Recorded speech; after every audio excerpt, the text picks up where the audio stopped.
الحمد لله رب العالمين والصلاة والسلام على سيدنا محمد وآله وصحبه أجمعين أما بعد فقد قال الله تعالى في كلامه القديم أعوذ بالله من الشيطان الرجيم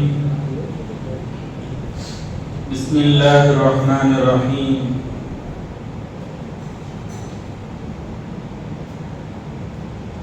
ربنا آتنا من لدنك رحمة وهيئ لنا من أمرنا رشدا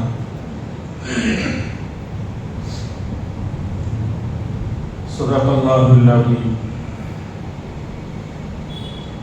புகழனைத்தும் அல்லாஹ் ஒருவனுக்கு உரித்தாகட்டும். அல்ஹம்துலில்லாஹ். அவருடைய இறுதி தூதர் நமது உயிரிலும் மேலான கண்மணி நபிகள் நாயகம் முஹம்மது ரசூலுல்லாஹ் ஸல்லல்லாஹு அலைஹி வஸல்லம் அன்னாரின் மீதும் அன்னாரின் பரிசுத்த குடும்பத்தார்கள், பாசத்திற்குரிய சஹாபா பெருமக்கள், அவர்களின் வழிவாழ்ந்த தாபியீன்கள், தபஅ தாபியீன்கள், ஷுஹதாக்கள், நல்லோர்கள், நாதாக்கள், வலிமார்கள், உலமா பெருமக்கள், குறிப்பாக நமது பெற்றோர், குடும்பத்தினர்கள், உற்றார் உறவினர்கள், சொந்த பந்தங்கள், உஸ்தாதுமார்கள், ஷேகுமார்கள், நம்மிடத்திலே துஆவுக்காக கேட்டுக்கொண்டவர்கள், நமக்கு உதவி செய்தவர்கள், முஸ்லிமான மோமினான ஆண் பெண்கள் அத்துணை பேர்களின் மீதும் வல்ல ரஹ்மானின் பற்றாக்கருணையும் அவனுடைய அளவில அன்பும் அருளும் சாந்தியும் சமாதானமும் மகஃபிரத் என்னும் பாவ மன்னிப்பும் என்றென்றும் உண்டாகட்டுமாக. ஆமீன்.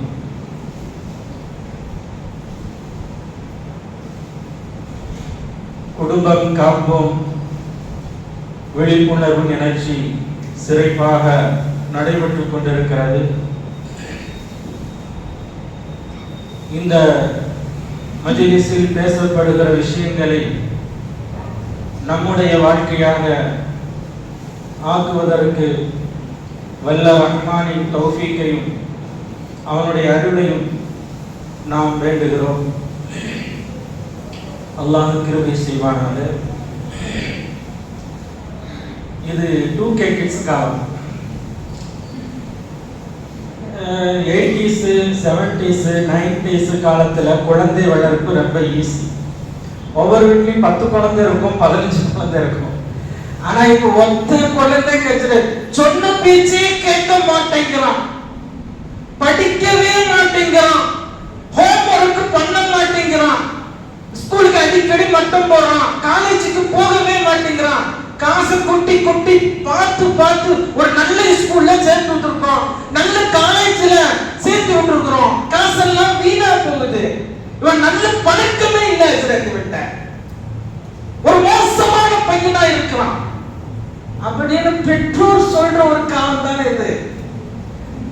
பெற்றோர் தான் பெற்ற மக்களுக்கு நல்ல சர்டிபிகேட் கொடுக்கிற காலம் இல்லைங்கிறது.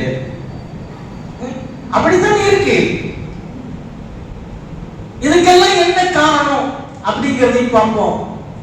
இதற்கு பெற்றோர்கள் என்ன செய்யணும், என்ன செய்யக்கூடாது அப்படிங்கறதை பார்ப்போம். 20 நிமிஷம் டைம்.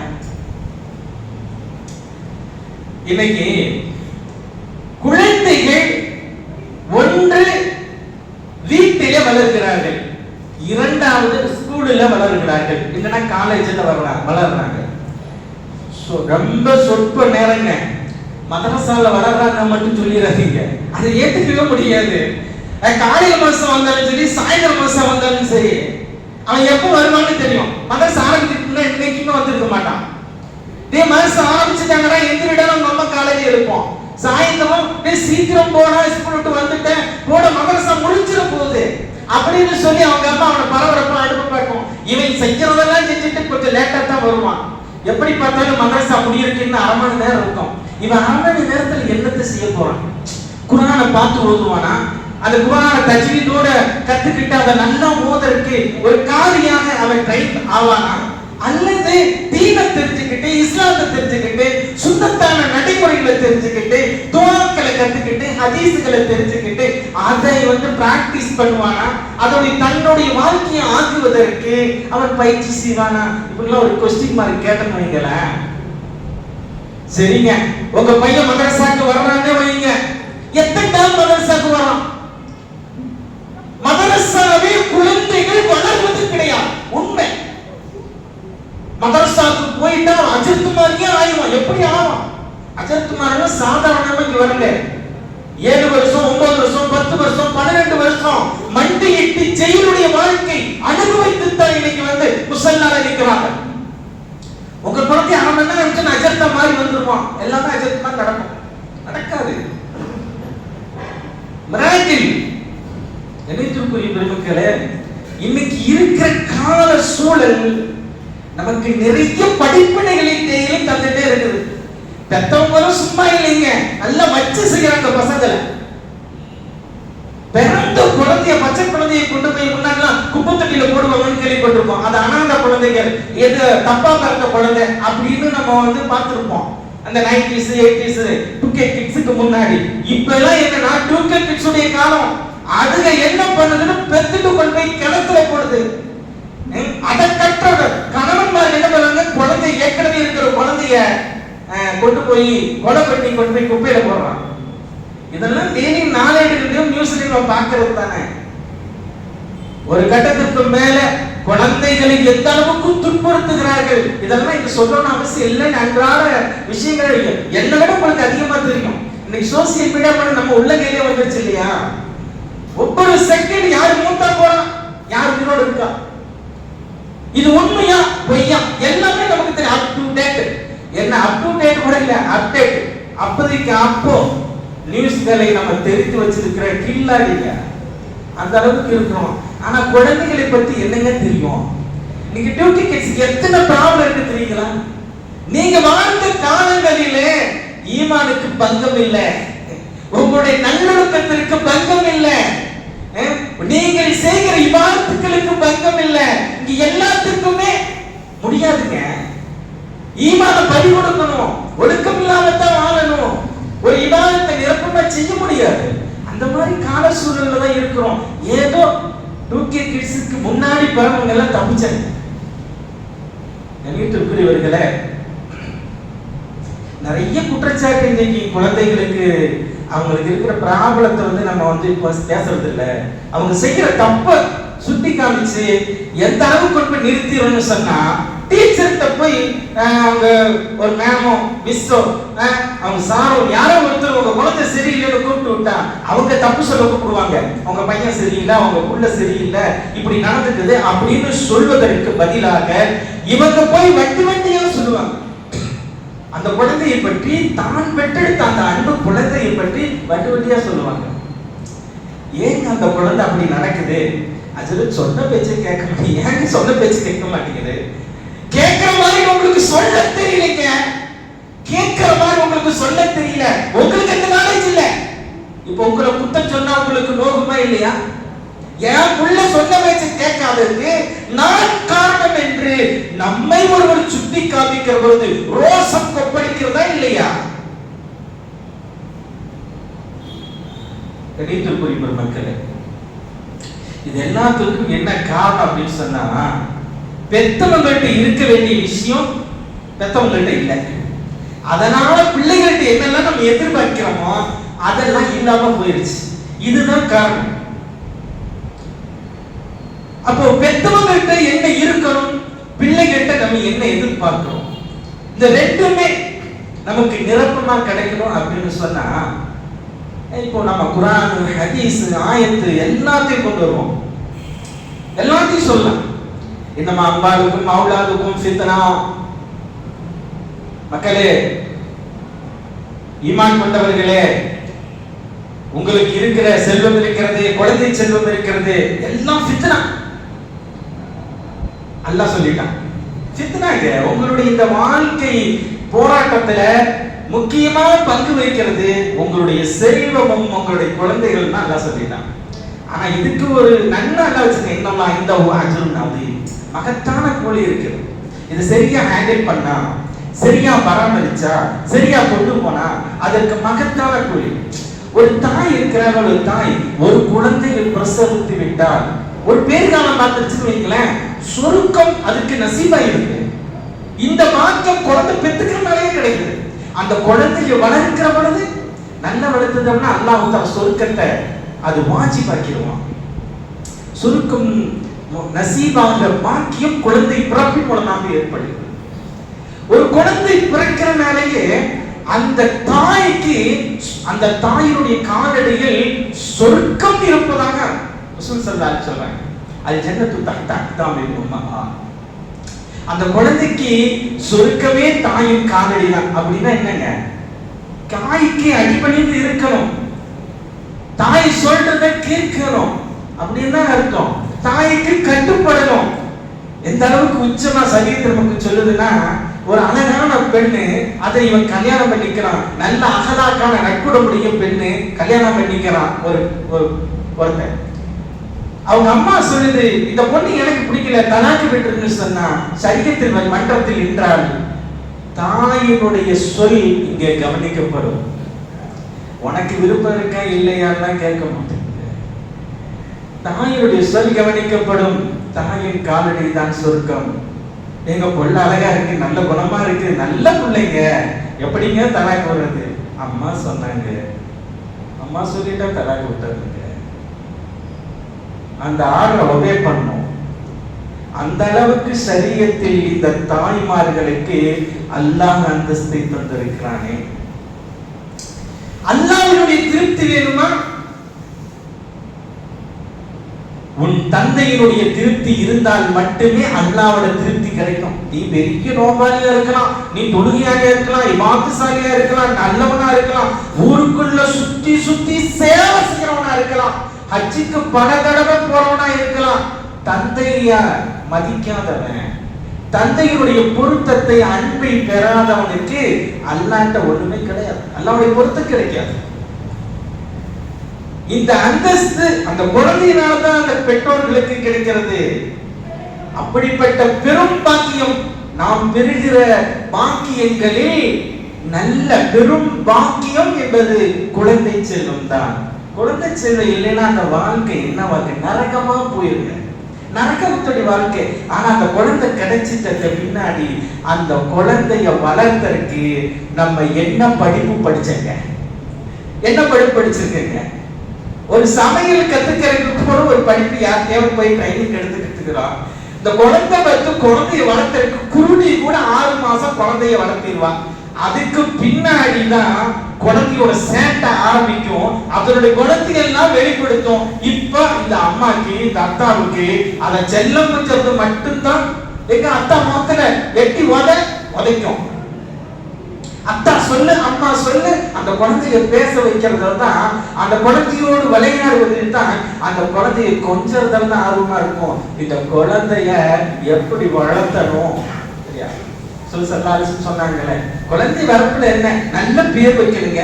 7வது நாள் இன்னைக்கு அவருடைய மொழியை நீக்கி நாங்கள் இன்னைக்கு அவருக்கு இடைக்கு தகுந்த மாதிரி சதக்கா கொடுக்கணுங்க. அதற்கு பின்னாடி அந்த சாலிகான குழந்தைகளாக அதை வளர்த்து எடுக்கணுங்க. எப்படி எடுக்கிறது, எப்ப எடுக்கிறது? 5 வளையாதவன் 50 வளையுமா என்றுதானே நமக்கு சொல்லித் தரப்பட்டிருக்கிறது. 5 வயசுல ஒரு குழந்தைக்கு ஒரு விஷயத்தை கற்றுக் கொடுக்காம 20 வயசுல அதை எதிர்பார்த்தோம்னு சொன்னா அது நடக்குமா? நிச்சயமா நடக்காது இல்லையா? அப்ப என் குழந்தை கெட்ட பசங்களோட பழகிட்டு இருக்கிறான், பிள்ளைகளோட பழகிட்டு இருக்கிறான், ஸ்கூலுக்கு தான் போறான், பிள்ளை ஃப்ரெண்ட்ஸ் தான் அதிகமா இருக்கு, கெட்ட பசங்களோட தான் இருக்கிறான், போன் அதிகமா யூஸ் பண்றான், சோசியல் மீடியாவை அதிகமா பயன்படுத்துறான்.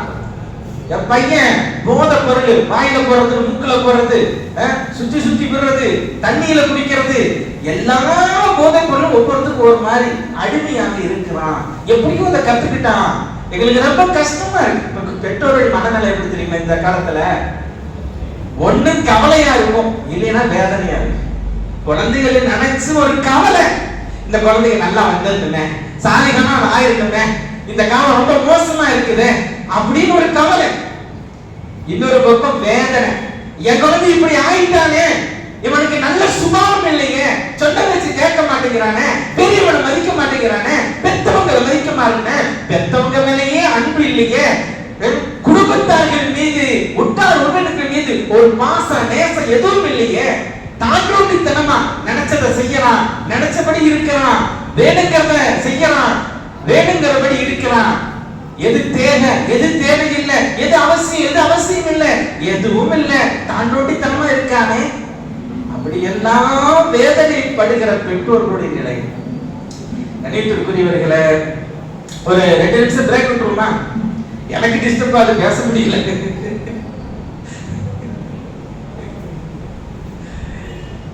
என்ன பேசுறேன்னு மறந்து போய், எனக்கு வடநாள்தான் கண்ணாக்கு, எல்லாத்தோட கண்ணு அங்கதான் போகுது. எல்லா கண்ணு எங்க திரும்ப, நம்ம கண்ணு அங்கதான் திரும்புது. சாப்பிட்டு அப்ப பெற்றோருடைய நிலை, மனோநிலை இன்னைக்கு ஒன்று கவலையா இருக்கு, இல்லைன்னா வேதனையா இருக்கு. கவலையா இருந்தாலும் தப்பு தாங்க, வேதனையா இருந்தாலும் தப்பு தாங்க. ஏங்க வேதனையா இருக்கணும், ஏங்க கவலையா இருக்கணும்? அல்லாஹ் குழந்தை செல்வத்தை இந்த உலகத்தினுடைய பெரும் பாக்கியமாக தந்திருக்கிறானே, அந்த பாக்கியத்தை ஆளுகிற நாம் அதற்குரிய பண்போடு நம்ம அதை வளர்க்க தெரியல அப்படிங்கிறது மட்டும்தான் இங்க காரணமாக இருக்கிறது. பெற்றவங்களை குறை சொல்றது நோக்கம் இல்லைங்க. உங்க குழந்தைகள் இன்றைய கால சூழலில் ஈமான்தாரிகளா இருக்கு. நீங்க நிறைய பசங்க இன்னைக்கு காலேஜுக்கெல்லாம் நீங்க போயிட்டீங்கன்னா எவனுமே என்ன சொல்றது, ரிலீஜியஸ் சேஞ்சஸ் பண்ணி தான் நட்பை வச்சுக்கிறான். முஸ்லிம் பையனோட பழகி ஒரு புள்ளைய சொன்னா அந்த புள்ள இந்து பையனோட தான் பேசுது, ஃப்ரெண்ட்ஸ். ஒரு முஸ்லிம் பையன்கிட்ட முஸ்லிம் பசங்களோட இல்ல முஸ்லிம் பெண்களோட காலேஜ்ல பரஸ்பரம் நட்போட இருக்கிறதுல தப்பு இல்ல, படிக்கிற விஷயத்துல அப்படின்னு கோ எஜுகேஷன் விட்டா, இவங்க இந்து பெண்களோட தான் தொடர்பு வச்சு ரிலீஜியஸ் மாற்றத்தோட சேஞ்சஸ் ஆக பழகுறாங்க. ஒரு கட்டத்துல காதலா வளர்ந்து அது பெற்றோருக்கு வேதனையா தரும். இந்த அளவுக்கு மோசமான ஒரு சூழலில இன்னைக்கு நாம் இருக்கிறோம். எப்படி கஜத்து கவலைப்படாம இருக்கிறது, எப்படி வேதனைப்படாம இருக்கிறதுன்னு சொன்னா, தவக்குல அல்லாஹ்ல வைங்க, முயற்சியை உங்களிடத்துல வைங்க. தவக்குல அல்லாஹ்விடத்துல வைங்க, முயற்சியை உங்களிடத்துல கொண்டு வாங்க. நிச்சயமாக எல்லாம் சரியா நடக்கும். எதற்கு கவலைப்படுறீங்க, வேதனைப்படுறீங்க? கிடைச்சிருக்கிற வாழ்க்கை கொஞ்சம் வாழ்க்கை. இந்த வாழ்க்கையை ஹாப்பியா, மகிழ்ச்சியா, சந்தோஷமா அல்லாஹ்வுக்கு நன்றி செலுத்தி இபாதத்துகளில் திளைத்து வாழலாமே. இப்ப நமக்கு ஏன் விஷயம் தெரியல அப்படிங்கிறது மட்டும்தான் இங்க விஷயம். இன்னைக்கு ஒவ்வொரு விஷயத்துக்கும் சோசியல் மீடியா தான் பேரண்ட்ஸ் யூஸ் பண்றாங்க. ஒரு தயிர் சாதம் எப்படி வைப்பது, யூடியூப்ல அடிச்சு எப்படி வைப்பது, அது மோர் குழம்பு எப்படி வைப்பது. நான் சாதாரணமா சொல்ற, பெரிய ஐட்டம்லாம் சொல்லல. அப்படி போறப்போ ஒரு குழந்தையை எப்படி சிறப்பா வளர்க்குது, பெஸ்ட் பேரண்டிங் அப்படின்னா என்ன, எந்த மாதிரி பேரண்ட்ஸ, எந்த மாதிரி பெற்றோர்கள் இவர்கள் நல்ல சிறந்த பெற்றோர் என்று நமக்கு வழிகாட்டப்பட்டிருக்கிறது. குர்ஆன் ஹதீஸ்ல எல்லாமே இருக்குங்க. அதை சொல்லுகிற பொழுது ஏதோ இந்த காதலை வாங்கி இந்த காதலை விட்டுட்டு போற ஒரு சூழல் தான் இருக்கிறதோ என்கிற சஞ்சலம் ஏற்படுகிறது. கணித்திற்குரியவர்களே, குழந்தைகளிடத்துல எல்லாம் 24 மணி நேரம் அவங்களை கண்காணிக்க முடியாது நம்மளால. இன்னைக்கு எல்லாம் இருக்கிற குழந்தைகள்லாம் பேரண்ட்ஸ் என்னதான் விழிப்புணர்வோடு இருந்தாலும் ஏமாத்துறதுக்கு அதை விட விழிப்புணர்வோடு பிள்ளைகள் இருக்கு. ஏமாத்திடுவான். ஆண் பிள்ளையோ பெண் பிள்ளையோ ஏமாத்திடுவாங்க. ஏன்னா ஒவ்வொரு நாளும் டெக்னாலஜி அதிகமாயிட்டே இருக்கு. ஏஐனுடைய காலத்தில் இருக்கிற ஆர்டிபிஷியல் இன்டெலிஜென்ஸ் காலத்தில் அது சூப்பர் வேகம் எடுத்து இப்படி போயிட்டு இருக்குது. எல்லா விஷயத்துக்கும் இப்ப ரோபோ வந்துடும், ஏஐனுடைய ரோபோக்கள் வந்துடும், ஆட்களினுடைய தேவைகள் குறைவாயிரும். கணித்திற்குரிய பெருமக்களே, நம்ம குழந்தைகளிடத்திலே 24 மணி நேரம் சிசிடிவி மாதிரி கண்காணிக்க முடியுமான்னு சொன்னா நிச்சயமா முடியாது. ஆனா அதற்கான வாய்ப்புகள் இருக்கிறது. எத்தனை பேருக்கு அதை பயன்படுத்த தெரியும்? குழந்தை எங்க இருக்குன்னு சொல்லி பார்த்துக்கலாம். ஜிபிஎஸ் கருவியின் மூலமாக என்ன பேசுறாங்கன்னு கேட்க முடியும். வாய்ஸ் ரெக்கார்டு மூலமாக என்ன பார்க்கிறார்கள், எங்கே இருக்கிறார்கள் வீடியோவின் மூலமாக பார்க்க முடியும். ஆனா எத்தனை பேருக்கு தெரியும்? கணித்திற்குரிய பெருமக்களே, பெற்றோருக்கும் சரி குழந்தைகளுக்கும் சரி 3 விஷயம் அதை ஃபாலோ பண்ணா மற்ற எல்லா விஷயம் வருவதற்கான வாய்ப்பு இருக்கிறது. இன்னைக்கு இருக்கிற உலகம் எதையோ நோக்கியோ பயணப்பட்டு கொண்டிருக்கிறது. அதிகமா சொன்னா 2 விஷயம் தான். 1 காசை நோக்கி ஓடிக்கொண்டிருக்கிறது, 2 வீண் பெருமையை நோக்கி ஓடிக்கொண்டிருக்கிறது, 3 அரசியல் சூழலின் காரணத்தினால் மக்கள் அலைக்கழிக்கப்படுகிறார்கள். அதை நோக்கி உலகம் பயணித்துக் கொண்டிருக்கிறது. தங்க விலை ஏறி கிடுகிடு ஏறிட்டு இருக்கு, 1 லட்சத்தை தாண்டி போயிட்டு இருக்குது. இதுக்கு நமக்கு இதுக்கு சம்பந்தமே இல்லை. இது உலக அரசியல். இதுல மாற்றுவதெல்லாம் உலகத்திற்கு அத்தனை மக்கள் மாட்டிருக்காங்க. அதிகமா உலகத்திலேயே தங்க நகை யூஸ் பண்ற நாடு நம்ம இந்தியா தான். அதிலும் குறிப்பா தமிழ்நாடு. நினைத்துக்குரிய பெருமக்களே, வெள்ளியெல்லாம் விலையே ஏறாது. ரொம்ப வருஷமா 30 ரூபா 40 ரூபா 50 ரூபாய் இருந்தது. இன்னைக்கு 2.5 லட்சம் ரூபாய் தாண்டி நிக்குது. கணித்திற்குரிய பெருமக்களே, சொல்ல வருகிற செய்தி என்னவென்று சொன்னால் 3 விஷயம் பேரண்ட்ஸ் இருக்கணும், சைல்டு குழந்தைகள்கிட்ட இருக்கணும். அந்த 3 விஷயத்தை சொல்வதற்கு முன்னால் ஒரு கிளாரிபிகேஷன் பண்ணிடுவோம். ஒரு குழந்தை 6 மாசம் வரைக்கும் குருடி கூட வளர்த்திடுவா அப்படின்னு சொல்லுவாங்க. பொம்பளைக்கு சொல்லுவாங்க இல்லையா? 6 மாசத்துக்கு மேல குழந்தையோட சேட்டை ஆரம்பிக்கும், அது தவக்க ஆரம்பிச்சிடும். அது எங்க இருக்கிறது, அது கட்டி போட்டு வளர்த்த வீட்டுகளில் பெரியவங்க எங்கன்னு சொன்னா அந்த மாதிரிலாம் கூட நடக்கும். அப்ப வெளியே போக முடியாது, வர முடியாது. ஒரு 4 இடத்துக்கு போகணும் வரணும்னா விட அந்த வீட்டில் இருக்கிறவங்களுக்கு அந்த தாய்க்கோ அந்த தந்தைக்கோ ஃப்ரீயா போயிட்டு வர முடியாது. இன்னைக்கு இருக்கிற ஒரு சூழல். அப்போ அந்த குழந்தைகளுடைய அந்த பருவநிலை காரணங்களை விளங்கிக் கொள்ளணும். ஒரு குழந்தை 1 வயசுல இருந்து 7 வயசு வரைக்கும் அதை நம்ம என்ன சொன்னாலும் அது கேட்கும். என்ன சொன்னாலும் கேட்கும், கேட்க மாட்டேன்னு சொல்லாது. அது கேட்கல அப்படின்னு சொன்னா நம்ம தான் காரணம். நீங்க கொடுக்கிற அதீத செல்லம், அதிகமான செல்லம் தான் காரணம். அந்த செல்லத்தினால் தான் உங்க குழந்தை உங்க பேச்ச மதிக்கல, கேட்கல, அடம் பிடிக்குது, திமிருத்தனம் பண்ணுது, அட்ஜஸ்ட் பண்ண மாட்டேங்குது. இப்படி நிறைய சொல்லிட்டே போலாம். அப்போ அந்த குழந்தைக்கு புரியும் விதமாக அந்தந்த பருவங்களில் அந்த குழந்தைக்கு நாம் எப்படி எதை சொல்ல வேண்டும், எப்படி சொல்ல வேண்டும் என்பதை எல்லாம் நாம் தெரிந்திருந்தோம் என்று சொன்னார். அந்த 7 வயசு வரைக்கும் இருக்கிற அந்த காலத்தில் எதை போட்டாலும் நல்ல ரிசல்ட் கிடைக்கும். அந்த குழந்தைகள்கிட்ட நீங்க சொல்றதெல்லாம் அது செய்யும். அந்த காலங்களை நீங்கள் தவறாக பயன்படுத்திவிட்டீர்கள் என்று சொன்னால் 8 வயசு ஆயிடுச்சுன்னு வைங்க, கிவ் அண்ட் டேக் பாலிசி காணாது. 8 வயசுல இருந்து 13 வயசு வரைக்கும் ஏதாவது நம்ம கொடுத்தா தான் அது திருப்பி ஏதாவது செய்யும். நீ கடைக்கு போயிட்டு வா, உனக்கு 10 ரூபா தரேன்னு சொன்னீங்கன்னா அது கடைக்கு போயிட்டு வரும். சும்மா தான் போக, எனக்கு ஹோம்வொர்க் இருக்குன்னு சொல்லு, ஹோம்வொர்க்கே இல்ல நோட்டை எடுத்து வச்சுக்கிட்டு எழுத ஆரம்பிச்சு. எனக்கு அசைன்மெண்ட் இருக்கு, சிரிக்கிறது செஞ்சியா? தம்பி சிரிக்கிறாப்புல. அசைன்மெண்ட் இருக்குன்னு சொல்லும், எனக்கு அது இருக்குன்னு சொல்லும். போகாது, அம்மா பேச்ச கேட்காது. கிவ் அண்ட் டேக் பாலிசி 8 வயசுல இருந்து 13 வயசு வரைக்கும். இந்த குழந்தையை எப்படி நம்முடைய கட்டுக்குள்ள கொண்டு வரது தெரிஞ்சுக்கணும். அதுக்கப்புறம் பாருங்க, 13 வயசுல இருந்து 21 வயசு வரைக்கும் அந்த குழந்தை எதை நினைக்குதோ அதைத்தான் செய்யும். நீங்க விதைக்கிறதுன்னு நினைச்சீங்கன்னா 13 வயசுல ஒரு ரிசல்ட் வேணும்னு நினைச்சீங்கன்னா 1 வயசுல இருந்து 13 வயசுக்குள்ள அதுக்கு எல்லாத்தையும் விதைச்சிடணும்.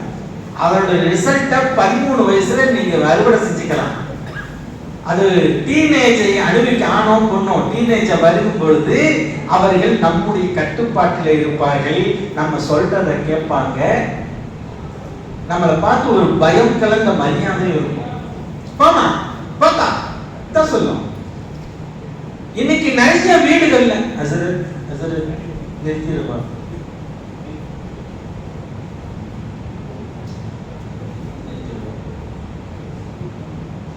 இந்த வடவங்கனால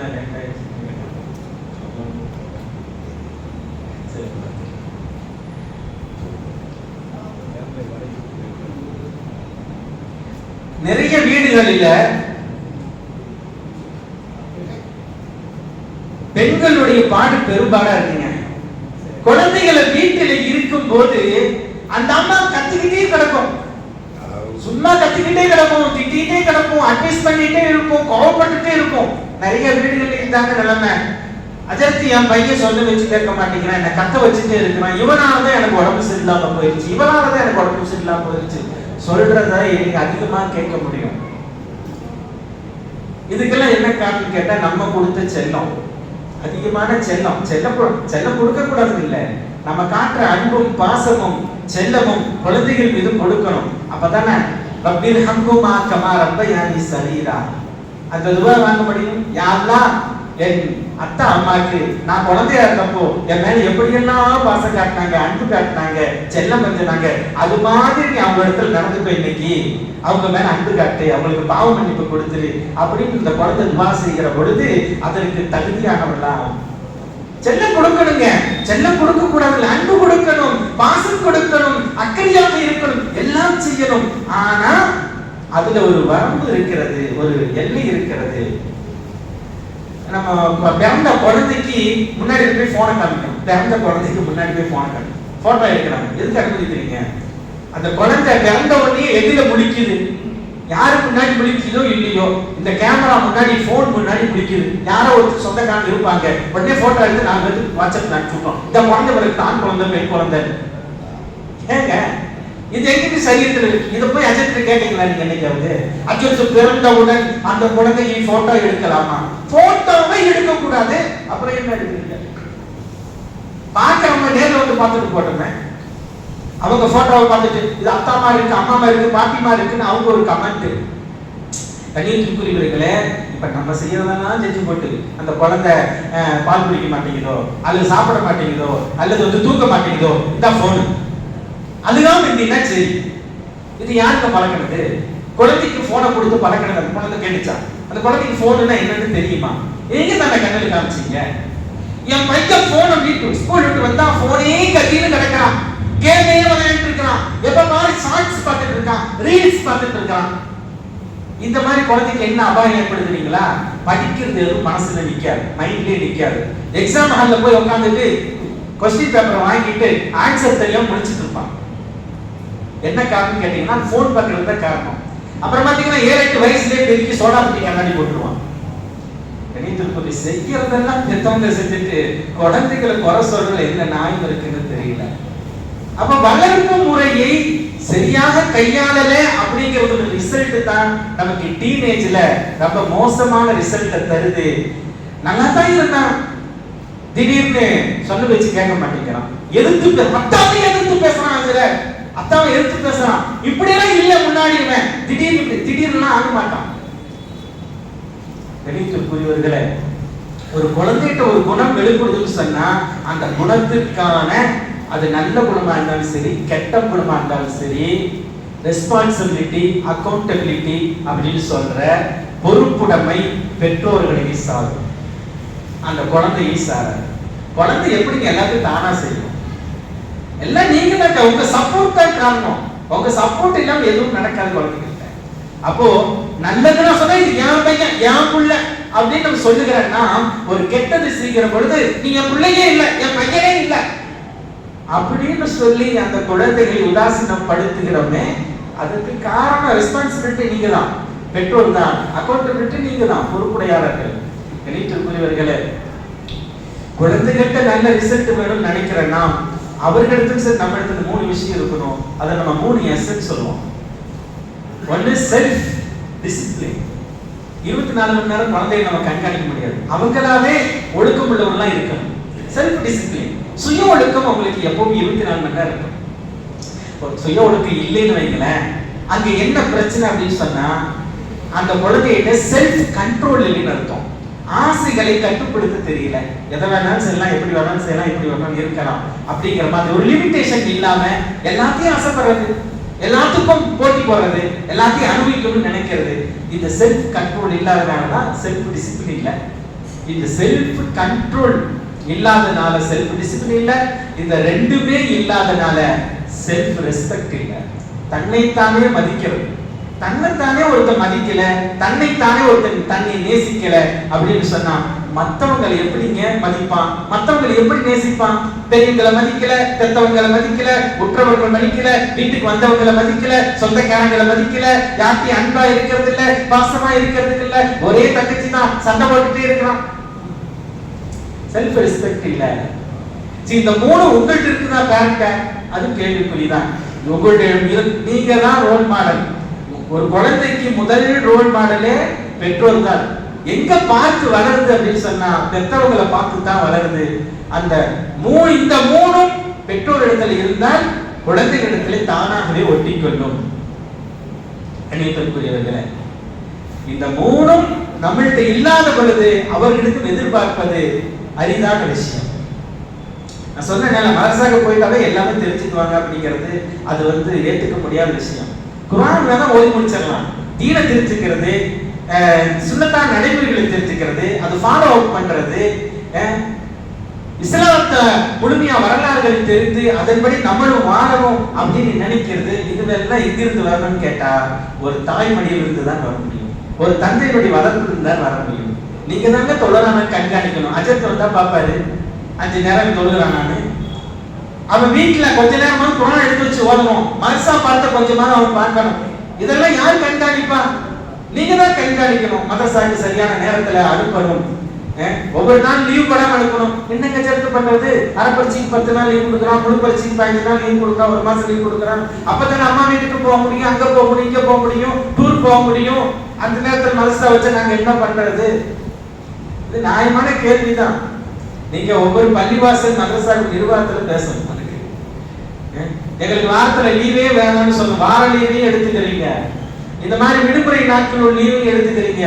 வருஷத்துல 365 நாள் வச்சா மதரசா நடக்கிறது 210 220 நாள் மதரசா நடக்கும் மேக்சிமம். இதுல ஒரு மையம் எத்தனை நாள் மதரசா வந்து பாத்தீங்கன்னா 50 நாள் 60 நாள் 100 நாள் இப்படிதான் வந்திருக்கு.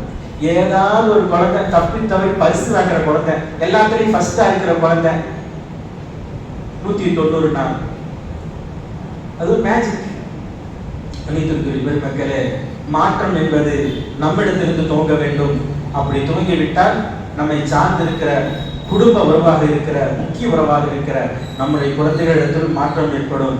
வாய்ப்பளித்தமைக்கு நன்றி கூறி நிறைவு செய்கிறேன். வாஹித் அல்ஹம்துலில்லாஹி ரப்பில் ஆலமீன். அஸ்ஸலாமு அலைக்கும் வரஹ்மத்துல்லாஹி வபரகாத்துஹு.